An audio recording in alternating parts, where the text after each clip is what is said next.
Adventure and new friends are what awaits you in Starfleet, the world's largest Star Trek fan club. Starfleet, the International Star Trek Fan Association, is celebrating its 45th anniversary, and with over 4,000 members in 75 countries, it offers camaraderie, educational and philanthropy opportunities, and a unique membership experience modeled on the Starfleet organization from the TV shows and movies. To start your adventure today, visit www.sfi.org.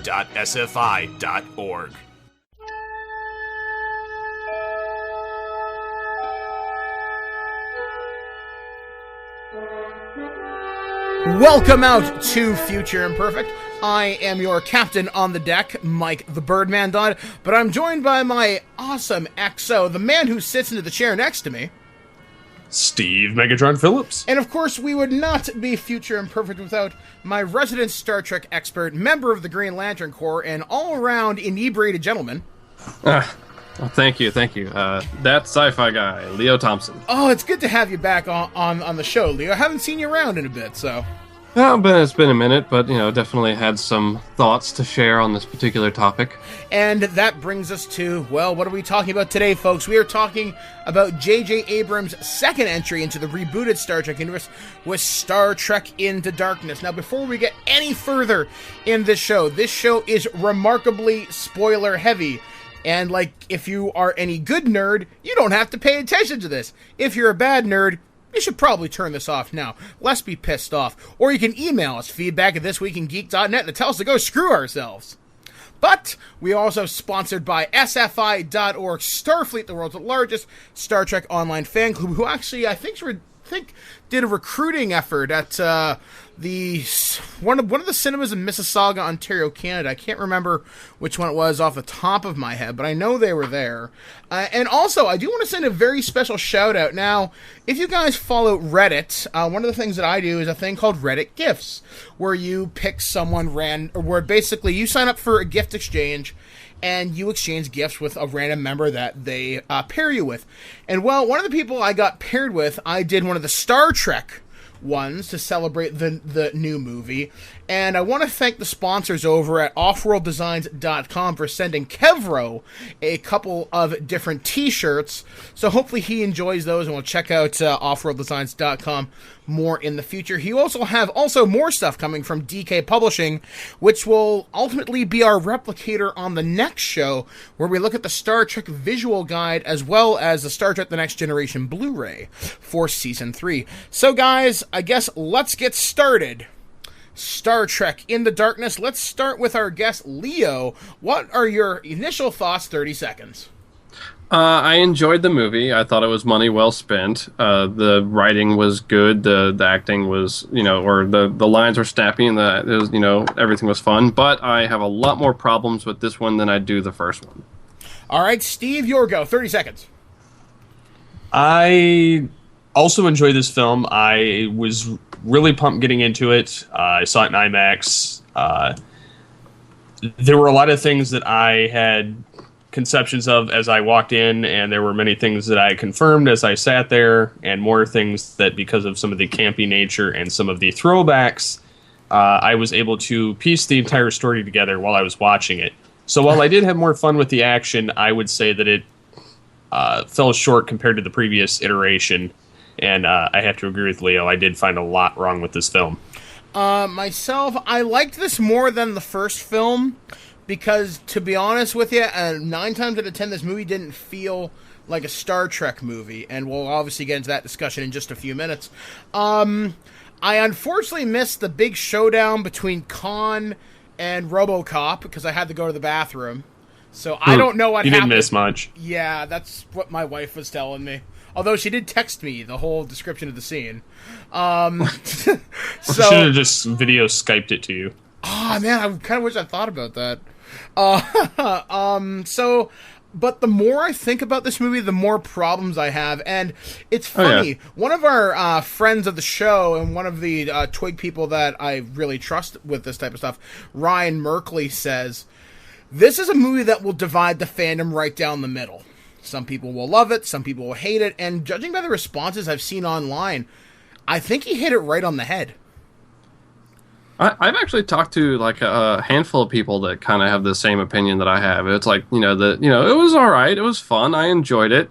It had problems. Yeah. Big ones.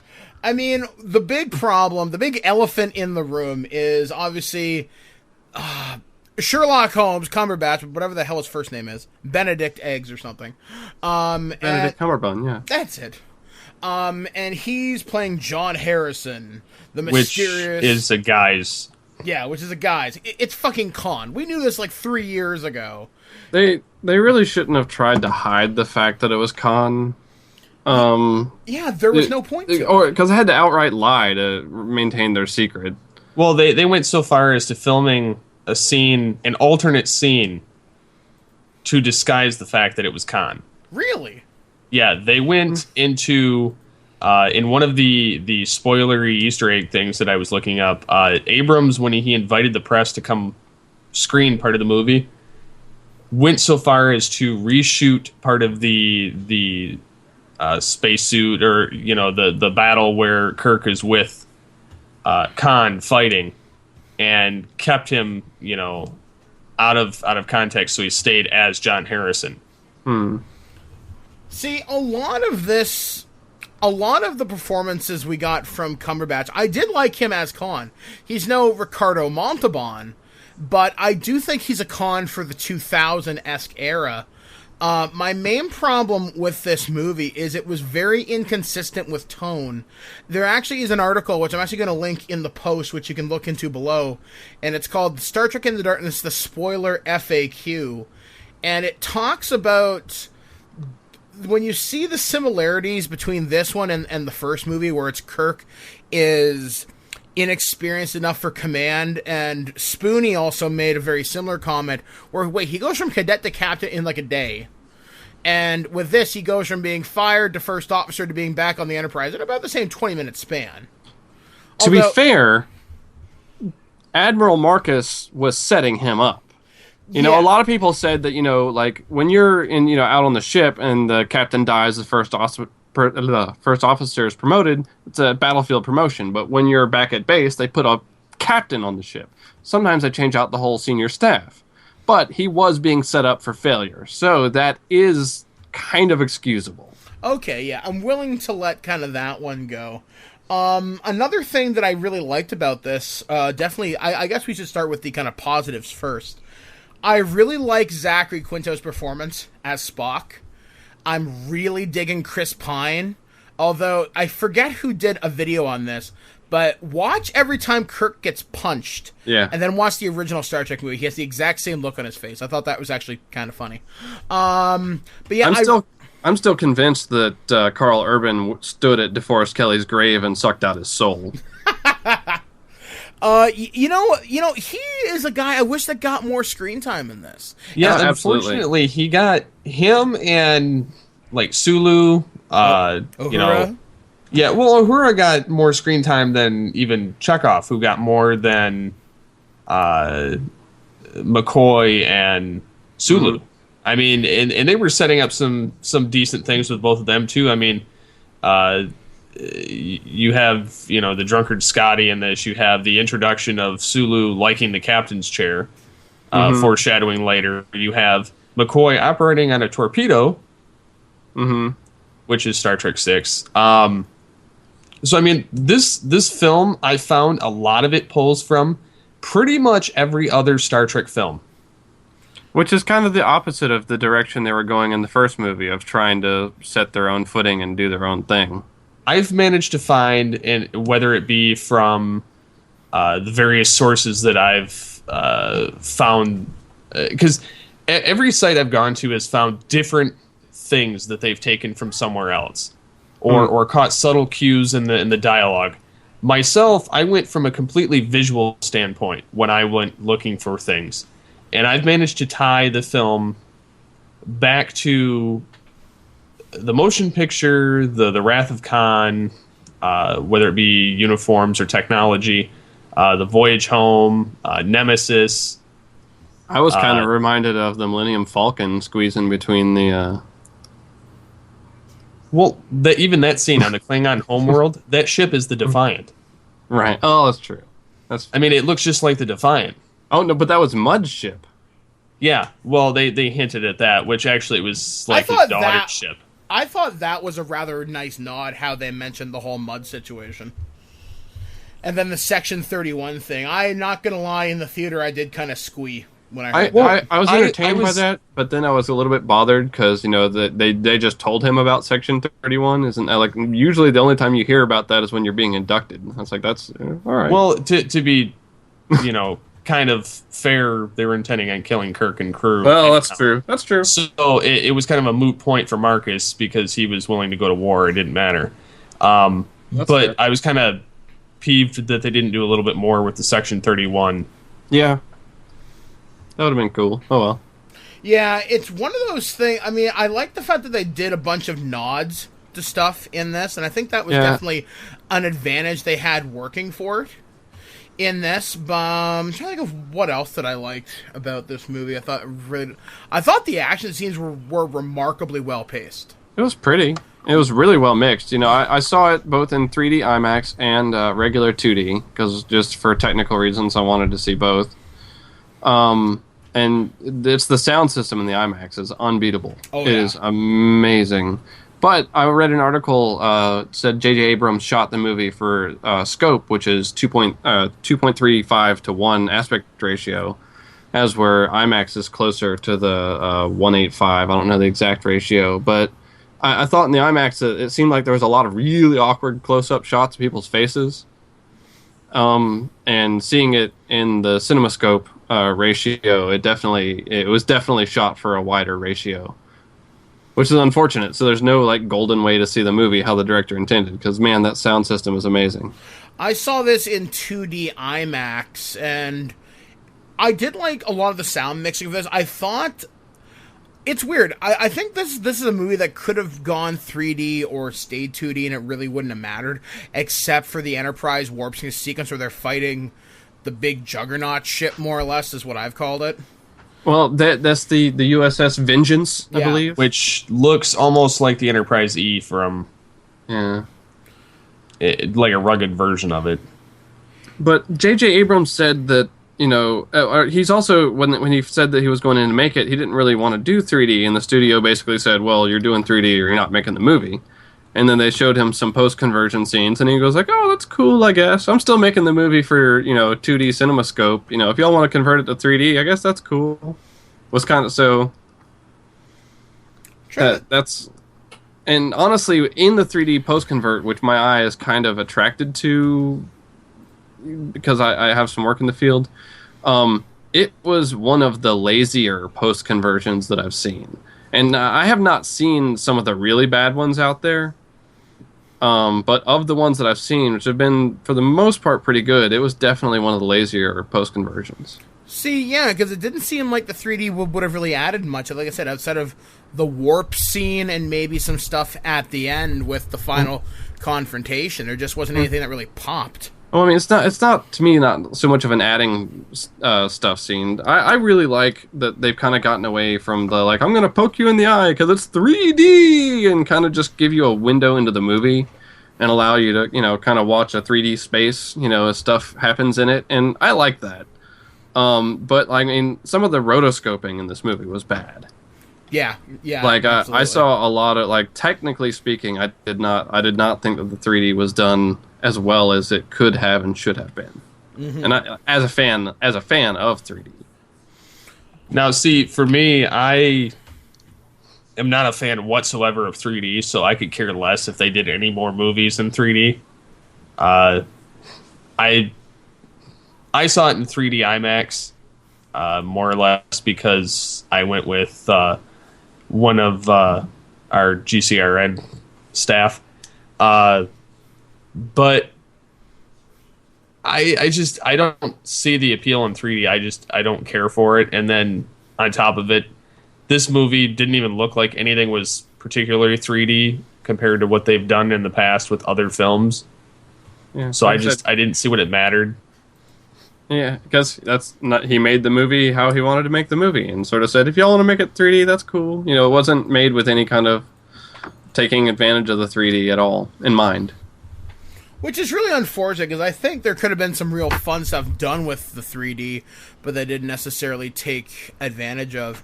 One thing that I want to point out, once again, on the positive side of this movie, I like how Simon Pegg had more to do in this. Mm-hmm. Which is, ultimately, I think someone else made this point too. Scotty's only really had a prominent part in Star Trek 4 and this one. I think he had more to do when he did the guest starring in the TNG episode. Right. And that's kind of unfortunate, because it seems like this movie, I'm glad it focused on Kirk and Spock more or less, but everybody else felt like a cameo or an extended one. Right. I would have liked to have seen just more people get a chance to do more stuff. Like I said, it was nice that Sulu got a little bit of foreshadowing there. The McCoy working on the torpedo.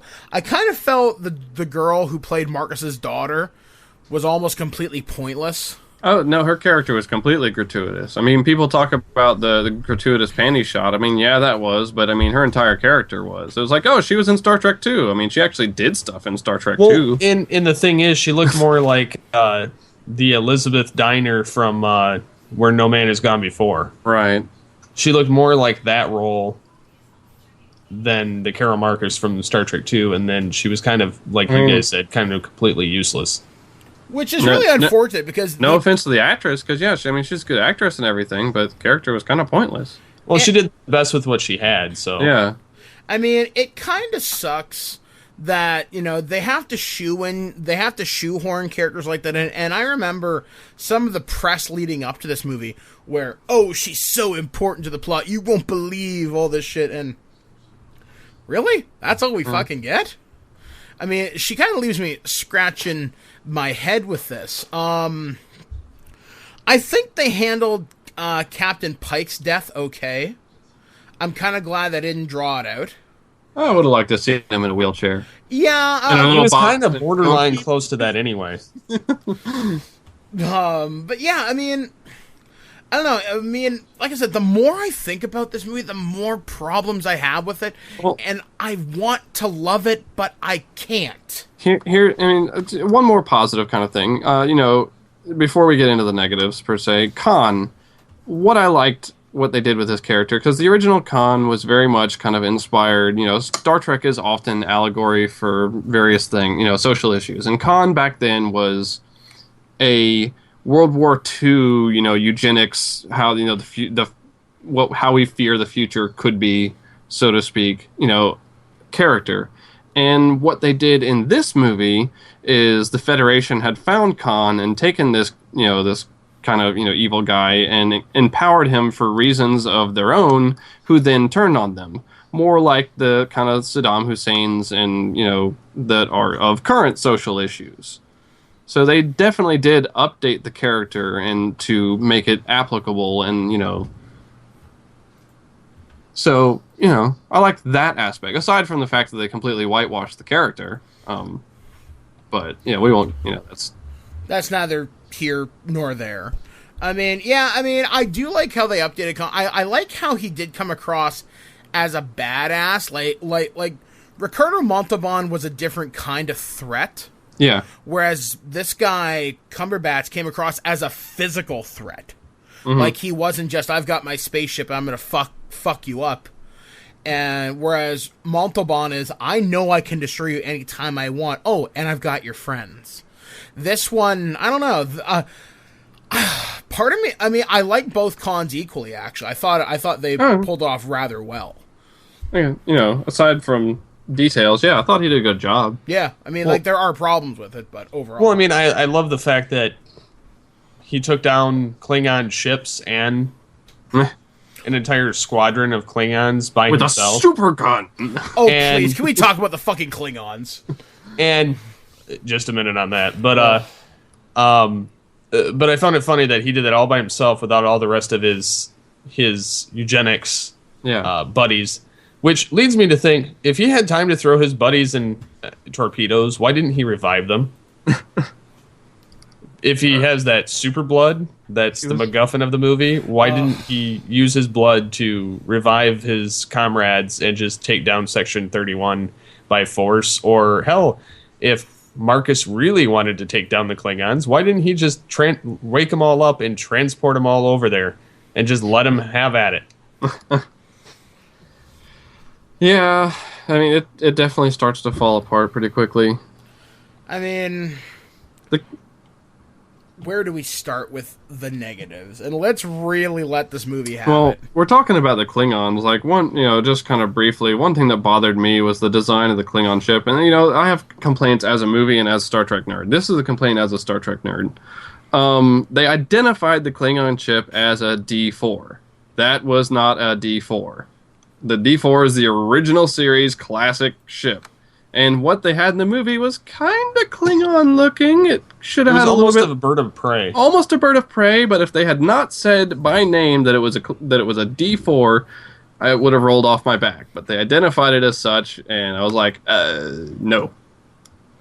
And I understand that they're trying to go for, new and renovating everything, but to an extent, if you're going to even bother reusing the old names or old technologies or whatever, they should at least just update the name or create a new name for the stuff. Because it is an alternate universe. Or, I mean, the Enterprise is updated. It still looks like the Enterprise. Yeah, but if you look at the Vengeance, that ship is a Dreadnought-class starship, which looks totally different in the original series. And this ship is supposed to be bigger than any of the Enterprises, Galaxy or Sovereign class. Right. But I'm just saying that if they wanted to call it a D4, they could have updated it and made it look more modern, but it should have been recognizable as a D4. I don't mind updating things, just, if you're gonna, give it some similarity that... Yeah, make it recognizable, at least to a point. I want to talk about the design of the Klingons themselves. They partially designed them after the motion picture, but then they added some kind of a freak of nature Bajoran Romulan thing to them. You didn't like the Blingon? Yeah, that's what they're... Yeah, basically they are Blingons. There's no other accurate description I can think of them. Like, I didn't mean for this to come out during the theater viewing.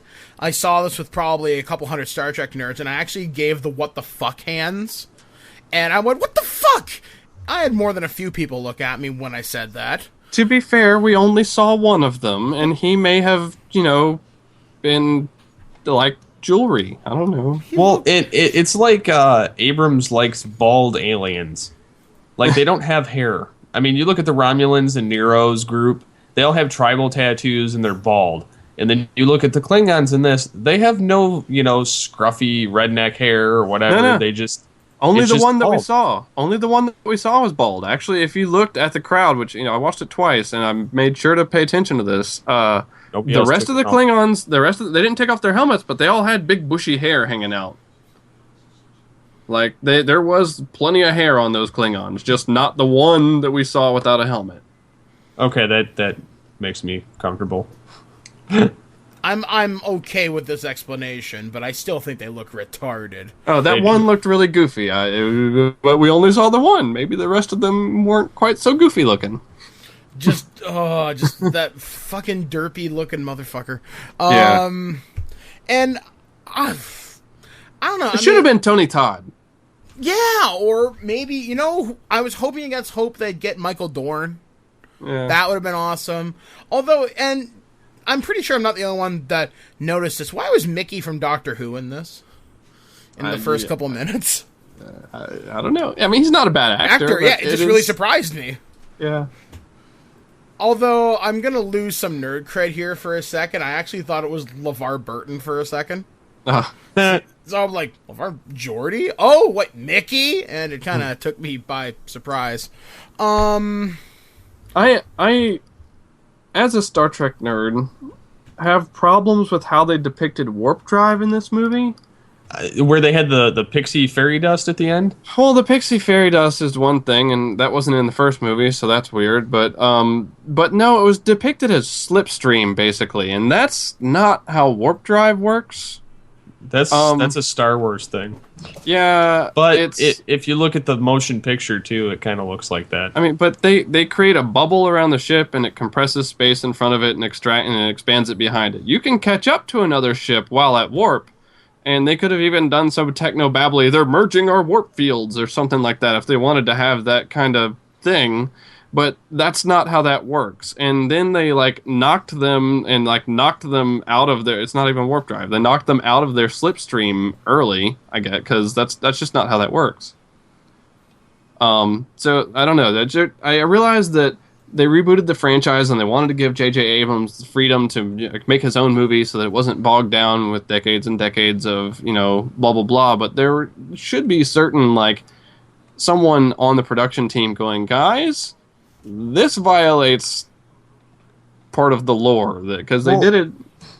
And I think it kind of hurts it for the fact that they don't have any true Trek, knowledge base hands in the production. I mean, yeah, some of them don't care about it. Like Abrams has point blank said, "I'm more of a Star Wars guy." Which, and I'm glad that he's moving on to Star Wars. It's clearly the movie he wants to be making. But I think it also comes down to Kurtzman and Orsi.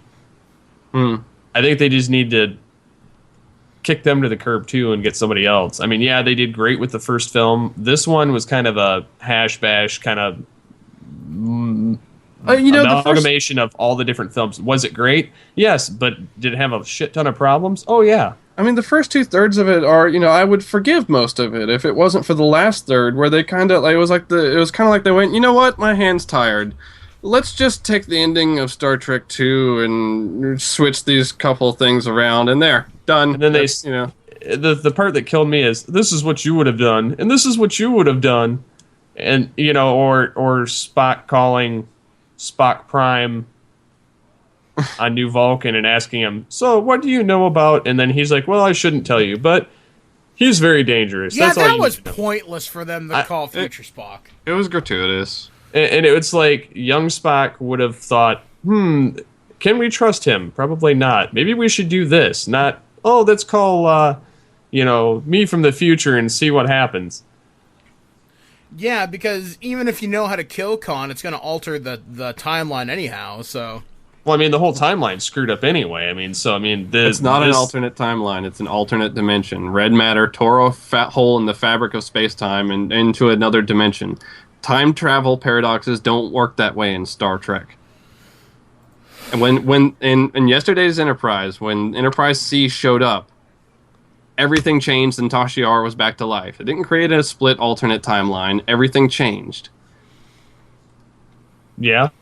So this universe is a parallel dimension, not an alternate timeline. Sorry, that's a that's something that Hey, that makes perfect sense though. I mean, but I think it also hurts the series because Abrams doesn't do him and Kurtzman and Orsi. They don't do the technobabble that is required of Star Trek. I mean, a lot of it's far-fetched and it's futuristic, but a lot of it's based in actual science. There's a technical manual. It's written like a Haynes book. They should have gotten the Okudas in there at least to Absolutely, The Okudas should be involved. They should have been involved the entire time. They were involved with a lot of the modern Trek series. I mean, that's just kind of a no-brainer there. You think you'd at least get one set of knowledge hands from the previous series. At least as a creative consultant, just... It's... I don't know. Now, one of the things that I gotta say I hated, because it seemed so out of character. You guys know where I'm probably going with this, I'm guessing. Probably. God. That was so lame. Once again, in the theater, I facepalmed. So did I. I'm like, what the fuck? And I couldn't believe they did it. Oh, I wasn't surprised. I wasn't surprised not after the... Not by that point. It was like, don't you dare, don't you do it. And I just... Nobody can top Shatner. Yeah, I mean, with Shatner it made sense because there was so much history there. You knew they were buddies. They had movies to build upon this relationship and, a television series. With here, we saw Kirk and Spock for, a movie. That's it. And they didn't like each other for most of that. And this one, they don't like each other for kind of most of it. And just, I don't know, I like Quinto. I really did. I know he gave it his best shot, but that just... It took me out of it so much for the last half of the movie. I was just kind of like, well, what are they going to do next? And the thing that really pissed me off was Khan's super blood. I'm like, come on, man. I mean, but then again, it's not like they can kill Kirk or Spock yet, because this is a new franchise. Oh, and that's what bothered. I mean, no, they could have. And, like, I almost commended the movie for having the balls to kill Kirk and yeah, no, he's not going to stay dead. He's the star of Star Trek. But they could have left him dead through the end of the movie, and had Star Trek 3, The Search for Kirk, whatever. We have to go get Borg nanoprobes to revive him. Oh my god. See, that opens up a whole new kettle of fish. And they almost had the balls to do it, and they cut them off right at the... Well, they almost promoted Chekhov to engineer and go put on a red shirt. And he's like, That was funny. I want to know, where does this series go next? Because they don't need to do the search for whatever. The video game covered the Genesis device. Yeah. So where do you go from here? Well, I've heard rumors that the third one is going to be the Klingon homeworld. And again, didn't they misspell that too? I thought Kronos was spelled with a Q. It's been spelled both ways, but I think the Q is the more official. Okay, I was wondering if I was, starting I've seen to nerd out on that. It's not the first time I've seen that, but I believe with the Q is the more accepted official spelling. But I don't know where I want this series to go next. I hope the fuck they don't do whales. I would almost be fine with a revisit to what was the fifth one called again? The Final Frontier? Yeah, see, if they came at it from a different angle, that could actually be really interesting. Why does God need a starship? See, but that's the thing. They could deal with, like, weird forgotten gods, and it could be interesting. But just, I think with that crew, maybe the storyline didn't fit the crew. I think you could pull it off nowadays if you kept the idea, but changed how it came about, if that makes any sense. I'd honestly like to see them tackle the Borg in the original series. That would be even different. if it's a small sect of them. Based on the fact that still technically, because the Enterprise timeline is intact, and I don't know how that would affect the Borg appearing in the previous timeline and dropping off members of their crew to Antarctica. Well, like I said, this is technically a parallel universe in my book, and yeah, who knows? It's all bets are off. See, I wish they'd maybe used, like, in the video game, they fight the Gorn. Right. I would love to see the Gorn or the Tholians, an enemy that's only ever really been talked about once or twice. Make them a big threat. Like, the Borg we've seen, the Gorn we haven't. We've never seen the Tholians outside of whatever. Maybe have them go to war with the Breen or the Andorians or something like that. Well, he's doing the Star Wars thing, and the Breen are pretty much a clone from of the Star Wars aliens. So yeah, that could happen. Yeah, so there's that. I mean, or maybe you could do something, because I know in the original series, at least in a lot of the video games, they talk about Orion pirates. Make this a pirate movie. Have people take over the Enterprise and have them try to get it back. There's a lot they could do. But will they? And that's the ultimate question. And introduce Q and have the pirates. And it could just be John Delancey because, he's Q. He's Q. See, you know what? That might actually be kind of fun. Have a Star Trek movie versus Q. Or, like, from the original series, there was the guy, Tremaine, I think was the guy. Maybe have John Delancey in an extended cameo being like, I'll see you in the future. And have him just snap his fingers and disappear. Yeah, like, there could be a lot of fun they could do with this. Or even if they had, like, random flashes and you could see other crews of other Federation starships. They could have a lot of fun with that, actually. Yeah, I mean, just imagine them flashing to DS9. They see Cisco sitting in his office or something. They flash to Janeway and 7 of 9 hanging out in Astrometrics or something. I think it would be hilarious to have Q plopping them through the Prime timeline. I'll say, that would be...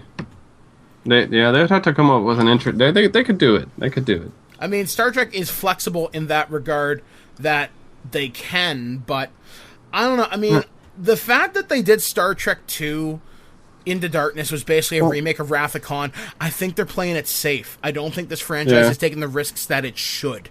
Well, in something else about towards the ending of the movie that really bothered me while I was watching it is like they were on their way back from the Klingon homeworld, right? And they get knocked out of their slipstream. I'm not going to call it warp drive; it was slipstream early, before they, but then they have their space battle, and if you look, you can see it's the moon that's behind them. But you don't know that. It could just be some generic, vague, random planet. And then all of a sudden they start falling into Earth's gravity. And at that moment I went, what? Like I almost was out loud. Like, wait, didn't they, I thought they were knocked out of early. They're close enough to, and they're that close to Earth and nobody noticed? Yeah. No other starships? No.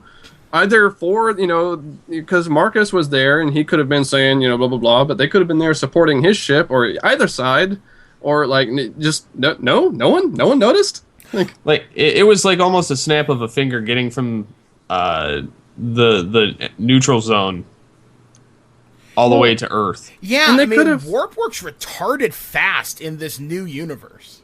And they could have gotten away with it with a line, like if Sulu had been 10 seconds to sir, or something like that, and had we're almost there line. Yeah, because Earth's gravity doesn't extend out that far. I mean, there's a lot of physics problems with this movie. That while I was watching it, it made me snap and go, wait, what? I mean, just not even as a Star Trek nerd so much as just as a moviegoer. Yeah, as a moviegoer, wait, huh?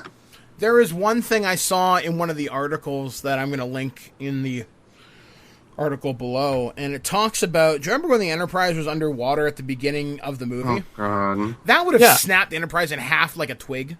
Well, how would the Enterprise have done that? The only ship that is known to be able to do that kind of thing is Defiant or Voyager. Voyager, yeah. I don't know why J.J. Abrams looked at the design of the Enterprise and said, now there's a ship that lands. Yeah, I mean, hover, maybe. Land, no. Technically, he said his justification at some point was that if you look at the original dedication plaque of the Enterprise on the TV show, it says the San Francisco shipyards. So it could have been in orbit, though. Yeah, I mean, and even then, it doesn't mean they couldn't have built the main hull on Earth and then shipped it up. Right. Just... No. They're just... I'm looking at a picture of the catastrophic damage that the Vengeance did to the Enterprise. They should have been dead several times over. Just saying. That was like the search for Spock and the Enterprise being obliterated. Yeah, I mean, ultimately, that's something this movie maybe should have done. Was maybe destroyed the Enterprise. In fact, when they rebuilt the Enterprise, I was waiting for it to see... Enterprise A. Yeah, that's what I was waiting for. Yeah. Like, all right, they rebuild it. Cool. But no. Or at least kind of like how they did the refit. Have it look different. Change the shape of the nacelles. And They did. Did they? In the very end of the movie. Did it look very... I didn't... It looked... They changed the... and the deflector dish, I think. They changed the... the back half of the saucer, Gotcha. the impulse thing is now a visor across the back, right. And they've revised the nacelles completely different. I'll have to pay attention to that again. They only show it from the back shot. You don't see it from the front, right? Because it's about to go to warp. But it's the last thing you see, pretty much, and then it's it fades out and does its cookie cutter credits from the first movie. But yeah, they did refit the Enterprise again by the end, but I was kind of hoping that, like you guys said, that they would have destroyed it and had the Enterprise A come in for the next film. I mean, ultimately, I guess kind of closing thoughts on this, guys. I'll go first. I'd say this movie's worth seeing. It's definitely fun. It's action-packed. If you got a person who's not in the Trek, this may be the thing that turns them into it, but you have to be careful how you progress down the path to see if you want to get them more into other Trek things. That being said, if you think about this movie too much, it falls apart. It will ruin the experience for you. It's the second you start thinking, I think, would be my problem with it. So I guess let's go to Steve, and then we'll go to Leo. I would agree with that as well. I would say that it's a very fun, action-packed movie. There's a lot that is left to be desired, mostly from a Trek fan perspective, in things that were botched by Abrams and co. Not saying I didn't like the renovations of some of the things because it was neat, but it seemed like there was too much reused footage and lines from previous films or episodes, and it didn't feel. I mean, it was original in a lot of the ways, yes, but there was a lot that they could have done that they didn't do. That I'm kind of glad that it's going to change hands for the next film. So, but I'd still definitely recommend it, and especially to people that don't really know the continuity. Like I said, I enjoyed it too. Like I said, most people I've talked to, they enjoyed it, but I had a lot of problems with it. I kind of feel that J.J. Abrams likes to use the mystery box, and they tried to use it with Khan, and like, oh, it's a big surprise, and they had to outright lie about it to keep their surprise, and they should have, I think, just said, we're doing the next Star Trek movie, Khan is in it. And then they could have had a surprise of, oh, Khan's the good guy. And, they could have done a Terminator 2 sort of style thing. And instead of trying to hide from us, oh, no, it's this other guy, John Harrison, yeah. And I don't know. A lot of missteps and things they could have done that would have made it great. But as it is, it's okay. You know what? I just thought of a fun game for this. And here's how it's going to play out. We're going to play a game I like to call movie quotes. And what it is, you are going to give a one-line review that would appear on the movie poster for this. And I think that's how we'll close out the show because, hey, it's getting pretty late where all of us are. So, to give you an idea of... Now, I want you to picture the Star Trek In the Darkness movie poster. You got it in your mind? Mm-hmm. Okay. My movie quote, Mike Dodd, This Week in Geek. Don't think about it too much. Steve, go. Khan! And Leo, what is your one-line summary for the movie poster? Action-packed and adequate. Steve, can you please make this for the artwork? Yes. All right, then. So, guys, that has been this episode of Future Imperfect. We hope you've enjoyed our thoughts on this spoiler-heavy analysis of Star Trek In the Darkness. Like I said, not a terrible movie. As Leo said, adequate. Don't think about it too much. So next time on the show, I don't know, what do we want to talk about, guys? I want to bring Leo back. Leo, if you could talk about any topic in Star Trek, what would it be that requires more opinion than actual research? I don't know. I'm watching the season 3 Blu-rays right now. That's. You know what? Maybe we could. You know what? We've never done a show just dedicated to TNG, have we, Steve? No. Then that's what we're doing. Next time on Future Imperfect in June, we're going to be talking about Star Trek, TNG, our favorite moments, our not so favorite movies, the characters, the ships, everything in between, except the movies, because we've already done that. So yeah, that'll be airing sometime in June. Leo will join us again, because now he has no choice. That's how I roll here. So anyway, guys, on Future Imperfect, we have been Steve Megatron Phillips. And that sci-fi guy. I've been Mike the Birdman Dodd saying, live long and prosper.